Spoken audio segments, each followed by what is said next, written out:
जैतून में मौजूद बहुत सी ग़िज़ाई अज्जा और उनके सेहत पे फ़वाइद की वजह से इसकी काश्त कई हज़ार सालों से की जा रही है।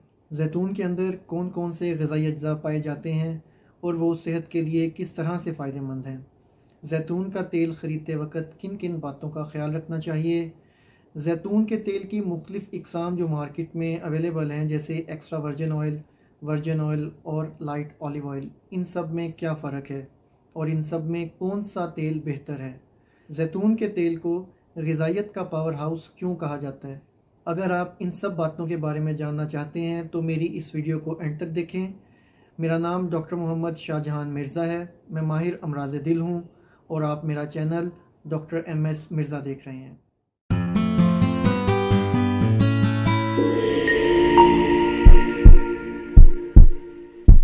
शवाहिद मिलते हैं कि जैतून की काश्त तकरीबन 4000 कबल मसीह में शुरू हो चुकी थी, इसके ग़िज़ाई अज्जा और उनके फ़वाइद की वजह से। मुख्तलिफ़ तरह के डाइट मॉडल्स जो हम डॉक्टर पेशेंट को रिकमेंड करते हैं, उनमें से एक है Mediterranean diet model. Mediterranean diet model के अंदर जैतून और उसके ऑयल का मरकज़ी किरदार है। जैतून की तकरीबन 1000 से ज़्यादा इक़साम पाई जाती हैं। ग्रीन ऑलिव, सब्ज़ जैतून जो अभी कच्चे होते हैं, उनके अंदर जो इनके माइक्रो न्यूट्रिएंट्स हैं, जिन्हें हम ग़िज़ाई अज्जा आम अल्फाज में बोलते हैं पॉलीफिनॉल्स, उनकी मिकदार बनिस्बत ब्लैक ऑलिव या काले जैतून जो पके हुए होते हैं उनसे ज़्यादा होती है। इसी तरह से जो ग्रीन ऑलिव्स हैं, सब्ज़ जैतून, उनके अंदर जो फ्री फैटी एसिड्स, उनकी मिकदार कम होती है बनिस्बत ब्लैक ऑलिव्स के, क्योंकि उनके अंदर उनकी मिकदार बढ़ जाती है। अब हम बात करते हैं जैतून के तेल के अंदर पाए जाने वाले ग़िज़ाई अज्जा के बारे में, जैसे ऑलिक एसिड। ऑलिक एसिड जिस्म में चर्बी कम करने में मददगार साबित होता है। इसके अलावा इसका एंटी इन्फ्लेमेटरी इफ़ेक्ट भी है। इसका मतलब है कि जिस्म में सोजिश को कम करता है और इंसुलिन का इफ़ेक्ट जिस्म में बढ़ा देता है। तो शुगर के मरीज़ों के लिए भी जैतून फ़ायदेमंद है, क्योंकि ऑलिक एसिड की वजह से उनकी शुगर एक नॉर्मल रेंज के अंदर कंट्रोल रहती है। इसके बाद दूसरा माइक्रो न्यूट्रिएंट फ़ाइटोस्टेरोल। फ़ाइटोस्टेरोल जिस्म से बुरे वाला कोलेस्ट्रोल, जिसे LDL कोलेस्ट्रोल भी बोलते हैं, उसकी मिकदार को कम करता है और अच्छे वाला कोलेस्ट्रोल, जिसे हम HDL कोलेस्ट्रोल बोलते हैं, उसकी मिकदार को बढ़ाता है। इसके अलावा फ़ाइटोस्टेरोल मोटापा कम करने के लिए भी बहुत फ़ायदेमंद है। इसके बाद तीसरा माइक्रो न्यूट्रिएंट जो ऑलिव ऑयल के अंदर मौजूद होता है, उसे बोलते हैं ओलियोकेंथल। ओलियोकेंथल बिल्कुल इसका इफ़ेक्ट जिस्म में इसी तरह आता है जिस तरह हम कोई पेन किलर या दर्द की दवा लें। ओलियोकेंथल जिस्म में होने वाले दर्दों को भी कम करता है। इसके अलावा सोजिश जो एंटी इन्फ्लेमेटरी इफ़ेक्ट हम पहले पढ़ चुके हैं ऑलिक एसिड का, उसी तरह का इफ़ेक्ट इसका भी है, तो जिस्म से सोजिश को भी कम करता है। इसके बाद चौथा माइक्रो न्यूट्रिएंट जो जैतून के तेल में पाया जाता है, वो है विटामिन ई। विटामिन ई के बारे में हम सब जानते हैं कि ये दिल के लिए, दिमाग के लिए, बालों के लिए, जिल्द के लिए और आँखों के लिए बहुत मुफीद है। इसके अलावा ये जिस्म की क़ुव्वत मुदाफ़ियत को भी बढ़ाता है ताकि इन्फेक्शन होने से बचा जा सके। उसके बाद जो पांचवा माइक्रो न्यूट्रिएंट ऑलिव ऑयल के अंदर पाया जाता है, उसका नाम है हाइड्रोक्सी टायरोसोल। हाइड्रोक्सी टायरोसोल एक एंटीऑक्सीडेंट है। ये क़ुव्वत मुदाफ़ियत को भी बढ़ाता है और जिस्म में जरासीम के ख़िलाफ़ क़ुव्वत मुदाफ़ियत पैदा करता है ताकि जिस्म में बार बार इन्फेक्शन ना हो सके। इसके अलावा एंटी इन्फ्लेमेटरी इफ़ेक्ट भी है इसका, मतलब जिस्म में सोजिश को कम करता है। दिमाग और दिल के लिए भी बहुत फ़ायदेमंद है।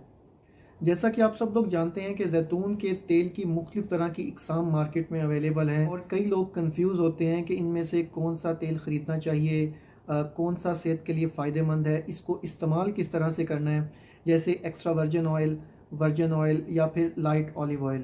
तो पहले हम ये जान लेते हैं कि इन सब में फ़र्क क्या है। एक्स्ट्रा वर्जिन ऑयल बेसिकली, जो मैंने पहले बात की, ग्रीन ऑलिव्स या फिर सब्ज़ जैतून, उन्हें पहली दफ़ा जब प्रेस किया जाता है, निचोड़ा जाता है, उनसे जो तेल हासिल होता है उसे एक्स्ट्रा वर्जिन ऑयल कहा जाता है। और एक्स्ट्रा वर्जिन ऑयल के अंदर पॉलीफिनॉल्स की मिकदार काफ़ी ज़्यादा होती है और फ्री फैटी एसिड्स की मिकदार कम होती है। पॉलीफिनॉल्स को और फ्री फैटी एसिड्स की मिकदार को इसके अंदर प्रिजर्व रखने के लिए कोल्ड प्रोसेसिंग का इस्तेमाल किया जाता है। इसमें एक्स्ट्रा हीट या केमिकल को इस्तेमाल नहीं किया जाता। मशीनरी का इस्तेमाल कम से कम किया जाता है एक्स्ट्रा वर्जिन ऑयल को निकालने के लिए और मैनुअल तरीक़ों पर ही ज़्यादा इन्हसार किया जाता है। इस तेल में तेज़ाबियत की मिकदार को 0.8% से कम रखा जाता है और इस तेल के अंदर जैतून का जायका और उसकी खुशबू को बिल्कुल प्रिजर्व रखा जाता है।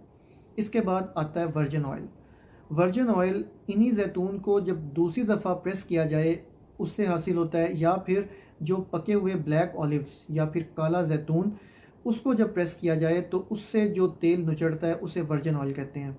वर्जिन ऑयल के अंदर ओलिफिनॉल्स की मिकदार बनिस्बत ग्रीन ऑलिव्स के कम होती है और इसमें कोलेस्ट्रॉल या फिर फ्री फैटी एसिड्स की मिकदार बनिस्बत ज़्यादा होती है। इसके बाद तीसरी किस्म जिसे लाइट ऑलिव ऑयल भी कहा जाता है, ये हाईली रिफाइंड ऑयल होता है। इसके अंदर पॉलीफिनॉल्स और फैटी एसिड्स की मिकदार इंतहाई कम होती है और इसके अंदर डिफरेंट वेजिटेबल ऑयल्स को मिलाया जाता है, इसलिए इसके अंदर जो जैतून के तेल के फ़ायदे हैं वो उस तरह से नहीं पाए जाते जिस तरह से एक्स्ट्रा वर्जिन या वर्जिन ऑयल में पाए जाते हैं। जब जब आप मार्केट में ऑलिव ऑयल ख़रीदने जाएं, कोशिश करें कि हमेशा एक्स्ट्रा वर्जिन ऑयल ख़रीदें। उस पर उसकी हार्वेस्टिंग डेट और मैन्युफैक्चरिंग डेट ये लाजमी देखें। मैन्युफैक्चरिंग डेट उसकी पिछले 1 साल के अंदर अंदर की होनी चाहिए और कोशिश करें कि शीशे की जो काली बोतलें हैं उनके अंदर जो ऑलिव ऑयल्स आते हैं उन्हें ख़रीदा जाए, क्योंकि स्याह शीशे की बोतल ऑक्सीडेशन की वजह से आने वाली ऑलिव ऑयल के अंदर चेंजेस से इस तेल को बचाती है।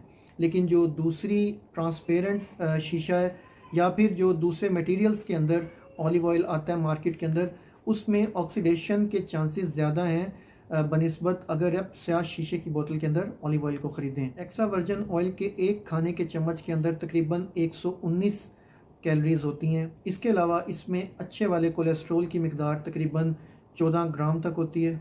इसमें प्रोटीन, शुगर या कार्बोहाइड्रेट की कोई मिकदार नहीं होती और विटामिन के तकरीबन 8 माइक्रोग्राम तक और विटामिन ई तकरीबन 2 मिलीग्राम तक इसमें होता है।